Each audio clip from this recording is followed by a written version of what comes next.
룻기 3장 9절 한 절만 다 같이 한 목소리로 봉독하겠습니다.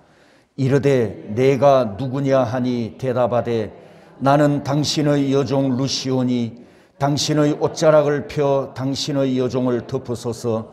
이는 당신이 기업을 물을 자가 됨이니이다 하니. 아멘. 서로 축복하겠습니다. 여호와께서 함께 하시기를 원합니다. 여호와께서 복 주시기를 원합니다. 오늘도 여호와께서 주시는 복을 듬뿍 받아가시기를 축복합니다. 지난번 이진선 집사님 결혼식 때 대한민국 MC계 비하인드 소식을 하나 들었습니다. 전국에서 활동하는 MC들이 대구를 많이 방문한답니다. 그 이유가 뭐냐 하면 대구 출신 MC들이 청중을 웃기는 아이디어와 실력이 전국에서 최고라고 하네요. 그래서 대구 MC들에게 한 수 배우기 위해서 전국 MC들이 대구를 많이 찾아온답니다. 그러면 대구 출신 MC들이 실력이 왜 최고가 됐을까요? 대구 MC 실력이 왜 최고일까요?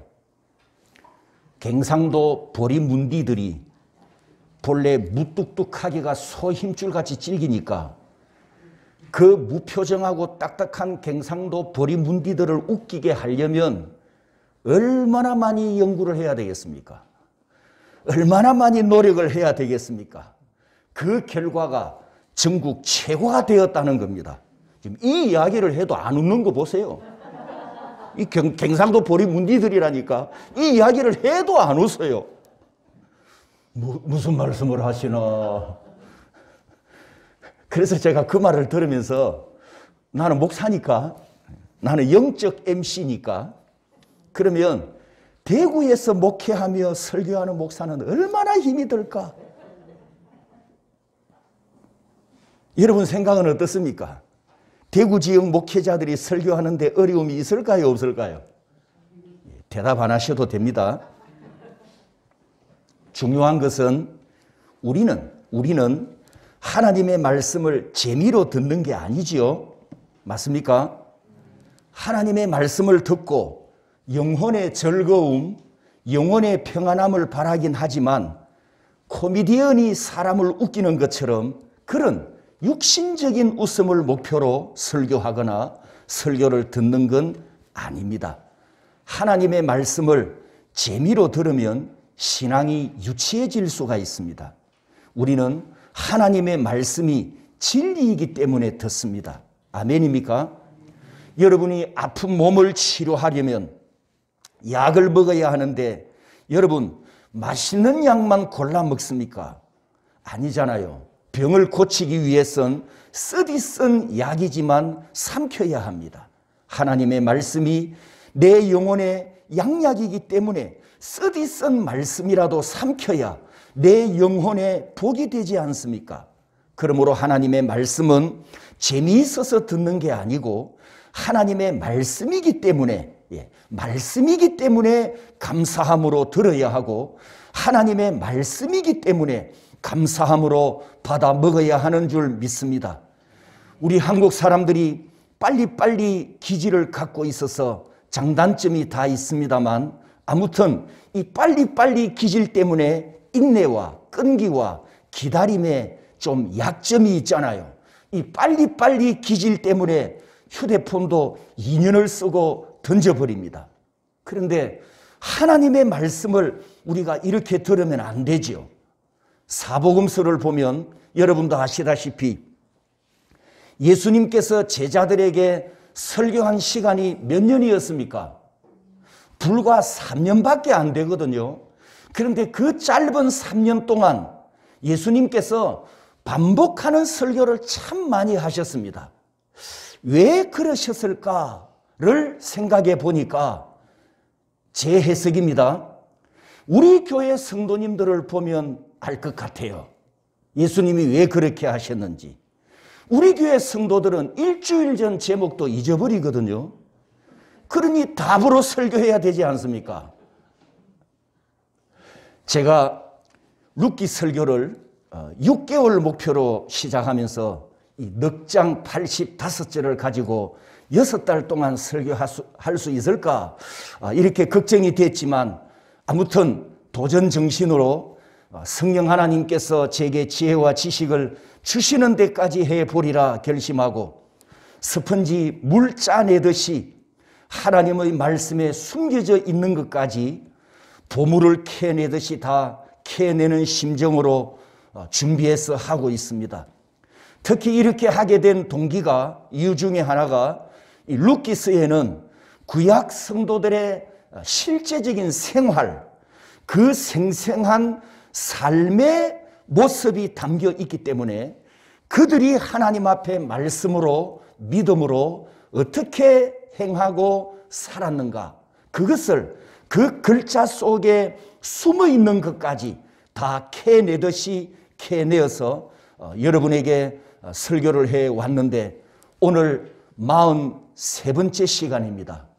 10번만 더하면 1년이 되더라고요. 여기까지 온 것은 전적으로 하나님의 은혜입니다. 여러분에게도 복이고 제게도 복인 줄 믿고 여기까지 인도해 주신 하나님께 감사와 영광을 올려드립니다. 이제 3장을 곧 마칠 거고 그리고 이제 마지막 4장으로 넘어갈 건데 조금만 더 인내해 주시면 이제 룻기는 마치고 떠날 겁니다. 지난 시간에 날개와 옷자락, 카나프에 대해서 말씀을 드렸습니다. 룻기서의 이 카나프는 2번 기록되었는데 2장 12절에는 여호와의 날개로 3장 9절에는 보아스의 옷자락으로 기록되었습니다.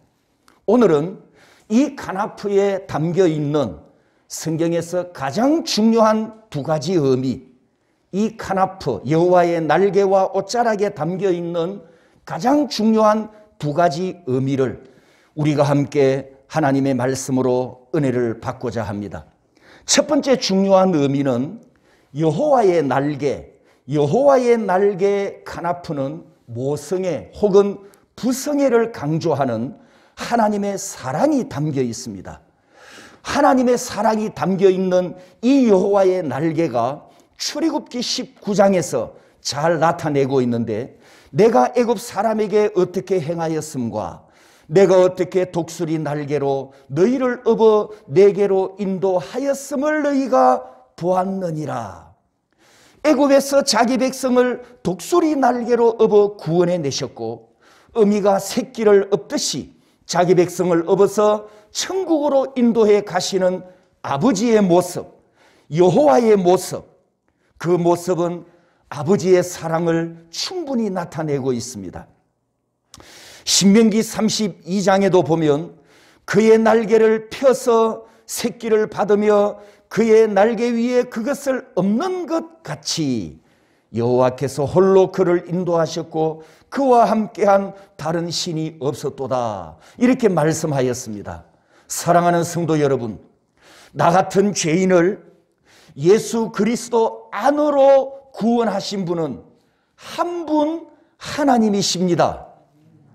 한 분 하나님 외에 다른 신은 이 세상에 없습니다. 맞습니까? 나 같은 죄인을 영원한 천국으로 인도해 가실 분도 한 분 하나님 뿐입니다. 여러분, 다른 신이 이 세상에는 없습니다. 우리 하나님만 살아있는 신이십니다. 인정하십니까? 그러면 그 다른 신이 내게도 없어요. 하나님 외에 다른 신은 내게도 없습니다. 믿습니까? 그렇다고 한다면 하나님 외에 우리가 다른 것을 의지하거나 하나님 외에 다른 것을 붙들면 안 되겠죠. 하나님 아버지께서 나 같은 죄인을 이렇게 사랑하시는데 하나님 아버지를 의심하고 다른 것을 더 사랑하거나 하나님 아버지를 신뢰하지 못하고 다른 것을 더 의지하면 진짜 아버지 하나님께서 섭섭해 하실 거 아닙니까? 자녀들을 키워보신 부모 여러분, 그리고 부모님들께 양육을 받아본 자녀 여러분, 여러분들은 여러분의 자녀들을 사랑해 받지 않습니까? 여러분의 부모님으로부터 사랑을 받아봤지 않습니까? 그런데 이 혈통 사랑보다도 더한 사랑, 더 진짜 사랑이, 더 영원한 사랑이 바로 하나님 아버지의 사랑입니다. 혈통 사랑보다, 가족 사랑보다도 더 뜨거운 참된 사랑이 하나님 아버지의 사랑입니다. 믿습니까? 그 아버지 하나님께서 날개로 나를 업어주시고 그 날개로 나를 덮어주시는데, 여러분, 이 날개와 관련한 부모의 사랑을 가장 잘 보여주는 그림 한 장이 있습니다. 바로 이 어미와 새끼의 사진을 보십시오. 어미 닭이 새끼들을 데리고 풀을 뜯다가 매나 솔개가 날아오면 어미는 구구구구구 외치면 그 새끼를 부르는 동시에 날개를 최대한 넓게 펴서 새끼를 다 감춰버립니다. 제가 어릴 때 집에서 닭을 키웠었기 때문에 이 장면을 자주 봤습니다. 그런데 여러분, 신기한 건요, 장닭은 절대 새끼 안 감춥니다. 장닭이 뭔지 아시죠? 수컷입니다. 수컷. 장닭은 천하 없어도 새끼 품에 안 앉습니다. 지 혼자 돌아다닙니다. 그런데 암탉은요, 어미는요, 위험이 다가오면 새끼들을 감추는데 그 순간이 정말 눈 깜짝할 사이입니다. 병아리가 흩어져서 먹이를 주워 먹다가 어미가 구구구 하면 얼마나 재빠른 동작으로 순식간에 이 어미가 날개를 펴서 새끼를 감싸고 보호합니다. 이게 어미의 사랑이잖아요. 모성애. 하나님께서 오늘 말씀에 이렇게 우리에게 하나님의 사랑을 표현하셨습니다. 여호와의 날개로, 내가 내 날개로 너희들을 업었다. 내가 내 날개로 너희들을 인도했다. 사랑하는 성도 여러분, 우리를 향한 하나님 아버지의 사랑이 이렇습니다. 여호와의 날개가 항상 나를 덮고 있습니다. 여호와의 날개가 항상 여러분들을 보호하고 있습니다. 왜냐하면 내 아버지이시기 때문입니다. 하나님 아버지의 사랑은 변함이 없습니다. 천국 도착할 때까지 아버지 하나님의 사랑은 변함이 없습니다. 계속됩니다. 천국에 도착한 후에도 아버지의 사랑은 영원히 계속될 줄 믿습니다. 여호와의 날개, 그 여호와의 날개로 나를 덮어주시고 그 여호와의 날개로 나를 보호하시니, 사랑하는 성도 여러분, 영원한 하나님 아버지, 그 하나님 아버지의 사랑 안으로 들어가서 보호받는 복된 자녀들이 되시기를 주님의 이름으로 축복합니다. 두 번째, 카나프, 이 날개가 주는 중요한 뜻은 바로 이 옷자락 카나프에는 하나님의 말씀이 있습니다. 지금 그림을 하나 볼 건데, 구약 성도들이 입었던 옷입니다. 구약 성도들이 입었던 옷인데, 전에도 이걸 한번 보여드렸습니다만 두 가지 종류가 있습니다. 제일 밑에 있는 그림이 탈릿이라고 부르는 기도 숄인데, 기도 숄을 이렇게 이제 걸치는 거죠. 이렇게 이제 걸치고 이렇게 손을 다 감춥니다. 손을 안으로 감추어서, 그러니까 이 기도 숄에 자기 신체를 밖으로 드러내지 않습니다. 자기 몸을 완전히 기도 숄로 감싸서 이렇게 하나님께 앞뒤로 흔들면서 이제 기도를 합니다. 기도를 하는데, 이 기도 숄은 여기에 히브리어로 글자 보이시죠? 여기 하나님 말씀이 적혀 있거든요. 하나님 말씀이 적혀 있는데, 이걸 이렇게 덮고 기도하는 의미는 내가 하나님의 말씀 안으로 완전히 들어간다라는 의미가 있습니다. 그리고 머리에 보면 키파를 쓰고 있는데 저기도 성경 구절이 기록되어 있습니다. 머리 위에 하나님의 말씀이 있다. 내 머리 위에 하나님의 말씀이 있다. 나는 하나님의 말씀 아래에 들어간다. 이런 의미로 말씀이 기록된 키파를 머리에 씁니다. 그리고 이제 오늘 우리가 함께 생각할 이 두 번째, 카나프의 두 번째 의미가 바로 이 찌찌트라고 하는 옷술인데, 오른쪽 그림을 보시면 조끼 비슷한 모양입니다만 위에 구멍을 뚫고 목을 이렇게 머리를 끼워서 이렇게 덮어 쓰는 거죠. 그러니까 외투 안에 지금 저 왼쪽 사진을 보시면 하얀색 와이셔츠를 입고 그 와이셔츠 안에 이 찌찌트를 입고 있습니다. 그러니까 유대인들은 샤워할 때, 사우나 할 때, 그리고 잠잘 때 외에는 항상 하루 24시간 찌찌트를 착용합니다.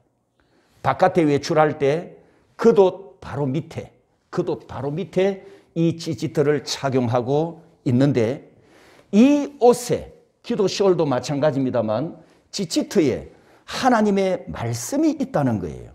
그게 뭐냐 하면 다음 보여주십시오. 요 맨 오른쪽 그림 보시면 가장자리 4개에, 기도 시월도 마찬가지입니다. 나중에 여러분 보십시오. 가장자리 4곳에 8개의 실로 5번 매듭을 지은 끈이 붙어 있는데, 요 찌찌트 게마트리아 숫자가 600이고 매듭 5개는 5, 실 8개 8 해서 613계명을 상징합니다. 그 613은 긍정적인 명령 365개, 1년 365일이죠. 부정적인 명령 하지 마라 248개, 우리 인체 뼈마디 수와 같습니다.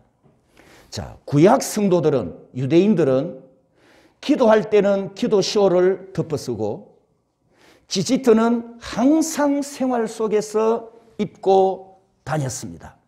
그런데 중요한 것은 이 끈 4개 말입니다. 이 끈 4개가 무엇을 의미하느냐? 주렁주렁 달려 있잖아요. 이 끈 4개가 613 구약 성경에 하나님께서 하라 하지 말아라 명령하신 율법의 총수가 613개인데 그 말씀을 의미한다는 거예요. 그런데 복음서에 보시면 예수님께서 유대인들이 착용하고 있는 이 옷을 보고 책망하신 말씀이 있어요. 뭐라고 책망을 했느냐 하면, 너희들이 경문을 넓게 하고, 이 경문을 넓게 해서 사람들에게 보이려고 한다. 그 다음에 저 술을 길게 늘어뜨려서 너희들이 사람들에게 보이려고 한다라고 하면서 외식하는 자들아, 이렇게 책망을 하셨어요. 그동안 우리는 이 옷술에 대해서, 찌찌트, 탈릿도 마찬가지입니다. 찌찌트에 대해서 이건 외식적인 것이다. 이것이 지난 2000년 동안 우리 교회 역사의 해석이었습니다. 로마에 앉아있는 대왕 마귀가 기독교와 유대교를 완전히 갈라놓고 유대교를 적대시했어요. 유대교를 적대시하면서 유대교가 하고 있는 모든 것은 다 외식이다, 가짜다, 짝퉁이다, 이렇게 우리가 관점을 가져왔습니다. 심지어는 구약 성경에 근거해서 하나님의 말씀대로 실천하는 것까지도 우리는 다 가짜고 짝퉁이고 외식이다, 이렇게 도매금으로 유대인과 유대교를 묶어서 판단하고 정죄해왔던 실수를 했다는 거예요. 왜 이런 실수를 해왔는가? 그게 오늘 제가 지금 이 찌찌트에 대한 해석을, 이 카나프 두 번째 중요한 의미를 여러분에게 해드리는 것입니다. 성도 여러분, 유대인들이 말입니다, 저 말씀을 의미하는 저 옷을 입고 말씀을 의미하는 실이 주렁주렁 달린 저 옷을 입고 도둑질을 한다면 그 행위는 무슨 행위가 됩니까? 외식적인 행위가 되지요. 저는 목사입니다. 한 손에 성경책을 들고 한 손에 칼을 들고 강도짓을 한다면 이게 무슨 행위가 되죠? 요거 들고 있는 게 외식적인 행위가 되죠. 그런데 이 말씀을 들든 안 들든 내가 하나님의 말씀대로 살면 그건 외식이 아니고 뭡니까? 하나님 앞에 옳은 거잖아요. 옳은 거.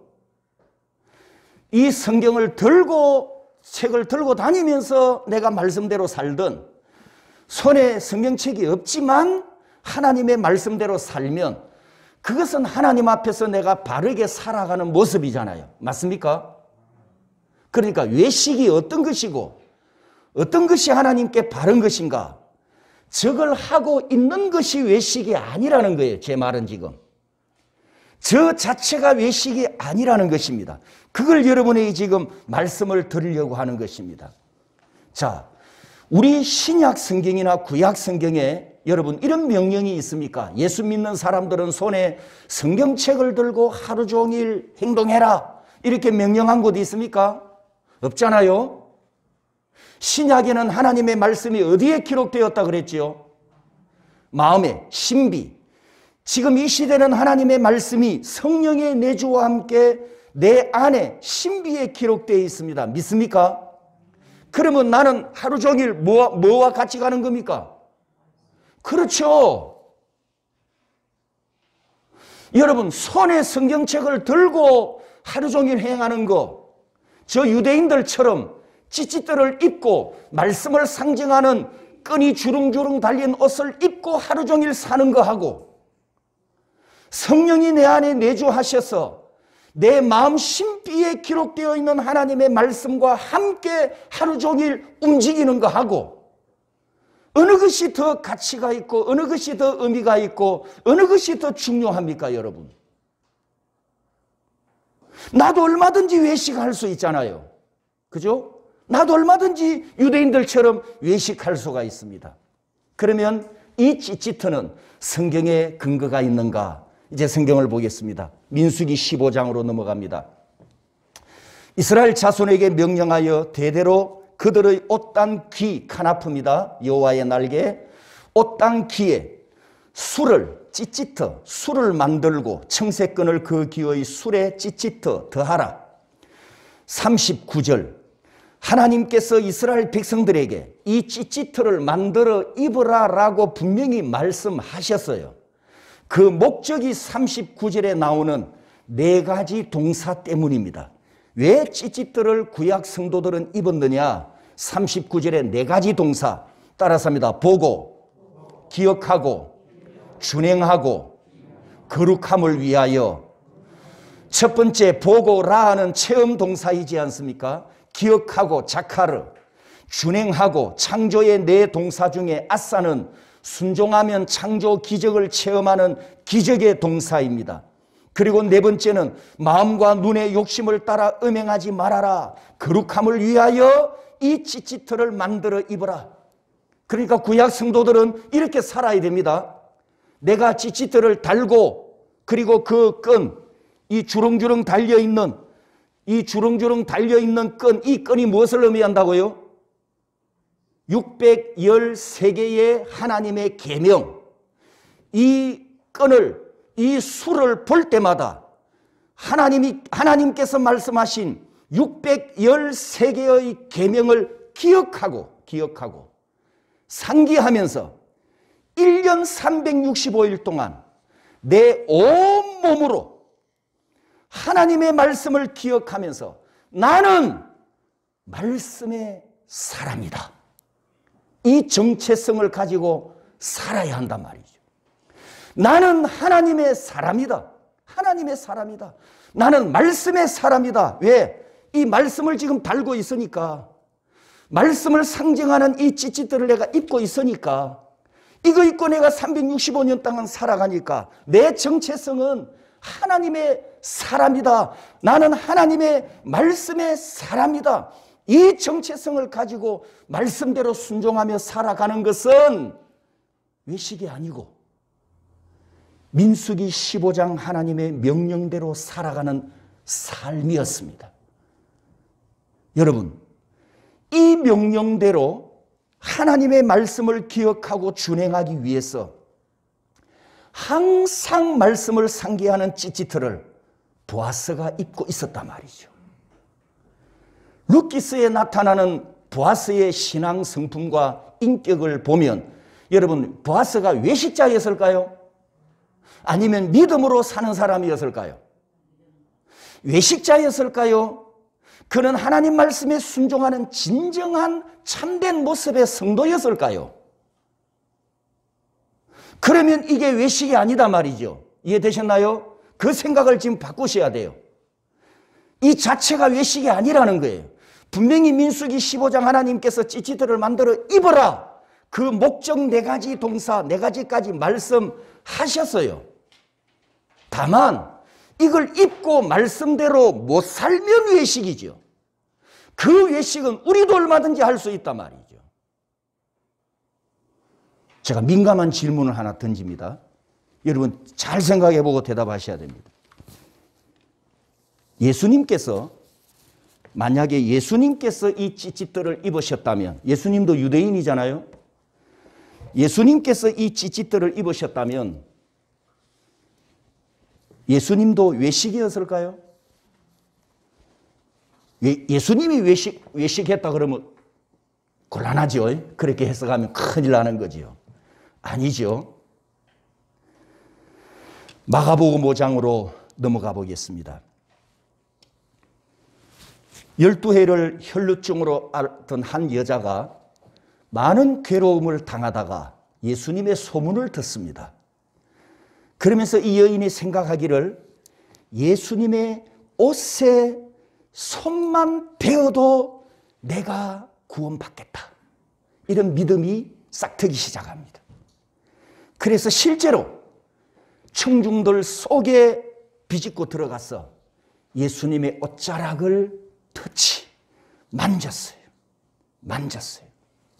29절. 이에 바로 즉시입니다. 이에 그의 혈루 근원이 곧 마름에 병이 나온 줄을 몸에 깨달으니라. 예수님이 소리를 질렀습니다. 누가 내 옷에 손을 대었느냐? 왜 이 소리를 지르시죠? 30절에 그 능력이 자기에게서 나간 줄 아셨기 때문입니다. 여러분 이 장면을 우리가 지금 마가복음을 봤는데 마태는 마태복음을 유대인의 관점에서 기록을 했고 유대인들을 향하여 마태복음을 기록했습니다. 유대인들에게 유대인의 관점에서 마태가 기록한 본문은 이렇게 기록을 합니다. 마태복음 9장입니다. 12해 동안이나 혈루증으로 앓는 여자가 예수의 뒤로 와서 겉옷 가, 크라스페돈 겉옷 가를 만지니 이는 제 마음에 그 겉옷만 만져도 구원을 받겠다 함이라. 예수께서 돌이켜 그를 보시며 이르시되 딸아 안심하라 내 믿음이 너를 구원하였다. 자, 여기 여인이 예수님의 뭘 만졌답니까? 겉옷 따라서 합니다. 이 크라스페돈이 아까 구약의 민수기 15장에 따라서 합니다. 옷, 이 술이 갑니다. 술이 찌찌트인데 구약의 술이 요거 끈 말입니다. 구약의 술이 요 찌찌트인데 요 히브리어 찌찌트가 헬라어 크라스페돈으로 번역이 되면서 예수님이 입고 있었던 옷 가라고 말씀하셨어요. 가와 술이 같은 단어입니다. 예수님이 뭘 입었답니까? 뭘 입었다고요? 이 옷 입었다고요. 예수님이 찌찌트 입고 계셨어요. 찌찌트. 자, 그러면 이 장면을 우리가 해석을 해볼 때 혈루증을 앓던 여인이 내가 예수님의 옷자락만 만져도 내 병이 치료되겠다. 이 믿음을 가진 근거, 예수님의 옷에 무슨 마술적인 능력이 있습니까? 예수님의 옷이 뭐 부적과 같은 그런 힘이 나타납니까? 이 여인은 그런 미신적인 의미로 병을 치료받으려고 했던 것이 아니고 겉옷, 가, 옷, 술, 이 찌찌트가 뭐라고요? 아까 찌찌트의 의미가 뭐라고요? 하나님의 말씀이란 말이에요. 이 여인이 믿었던 게 그겁니다. 내가 하나님을 믿기 때문에, 그 여인도 유대인이잖아요. 나는 하나님을 믿기 때문에, 하나님의 딸이기 때문에 하나님의 말씀의 능력을 믿는다. 아멘. 그 말씀을 내가 붙잡으면 내가 고침받겠다. 아멘. 이 말씀을 내가 만지면 내가 구원을 받겠다. 이러한 믿음의 행동이었다는 거예요. 이 여인이 그 옷을 만지려고 했던 근거가 그 옷술 찌찌트에 의미하는 하나님의 말씀, 말씀이 나를 치료하고 말씀이 나를 살리고 말씀이 나를 구원할 것이다. 이 올바른 믿음의 행동이었습니다. 그런데 보십시오. 공교롭게도 이 여인은 찌찌뜨를 만지려고 했지만 그 찌찌뜨를 입고 오신 분이 누구십니까? 영원한 로고스, 영원한 진리, 영원한 말씀 예수 그리스도이시잖아요. 찌찌뜨를 입고 오신 그분이 세상을 창조하신 분이고, 지금 찌찌뜨를 입고 지나가시는 그분이 바람과 바다를 잠잠케 하신 분이고, 지금 찌찌뜨를 입고 계신 이분이 죽은 나사로를 살려내신 분이고, 그분 존재 자체가 영원한 진리이시고 영원한 생명의 말씀을 선포하신 참 하나님이셨습니다. 그러니 이 여인은 자기 병을 고치기 위해서 정확한 방향을 찾아간 것이고 정확한 목적지를 찾아간 것을 우리가 지금 보고 있습니다. 이 여인은 인생의 고통과 인생을 짓누르고 있는 이 불치병을 치료받기 위해서 능히 고쳐주시는, 여러분, 진짜 용한 의사를 찾았다는 사실입니다. 할렐루야. 그게 바로 진리의 말씀이시고 말씀으로 우리에게 오신 예수 그리스도이십니다. 아멘, 아멘.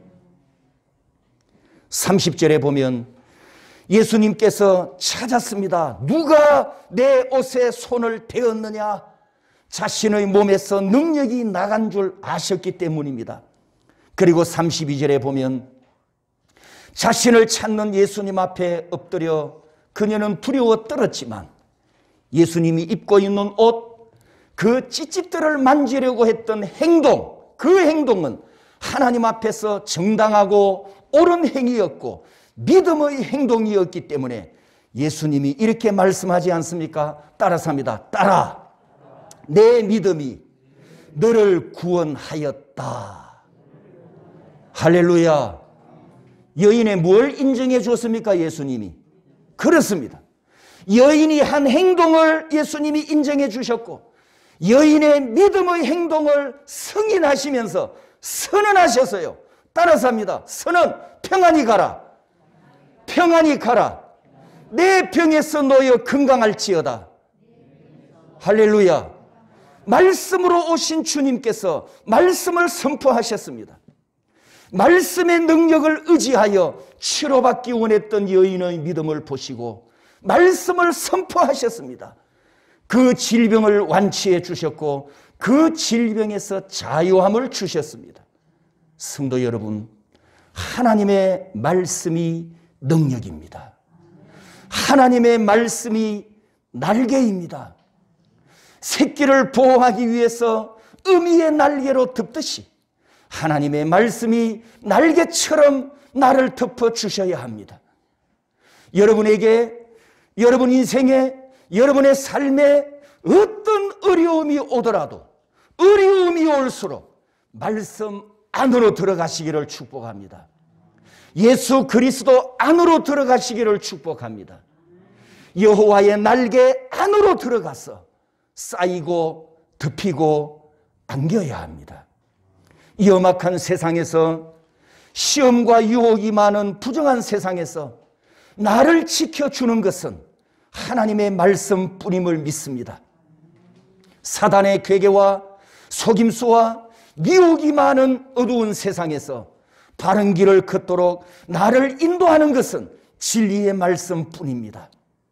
악한 사단이 먹이를 찾는 맹수처럼 나를 공격해 올 때에도 우리는 하나님의 전신갑주인 말씀의 금으로 능히 막아낼 줄 믿습니다. 성도 여러분, 기억하십시오. 하나님의 진리의 말씀이 나를 덮어 보호하는 아버지의 날개입니다. 어두운 세상을 분별하는 지혜를 주고 선과 악을 판단하는 시금석이 되고 인생의 항해에 등불이 되며 종말에 천국까지 인도하는 내비게이션은 하나님의 진리의 말씀뿐입니다. 마지막 혼인잔치 때 신랑 예수님께서 세마포 옷자락으로 신부인 나를 영원히 덮어주실 줄 믿습니다. 그날이 올 때까지 예수 그리스도 안에 거하는 신부로 살아가시기를 주님의 이름으로 축복합니다.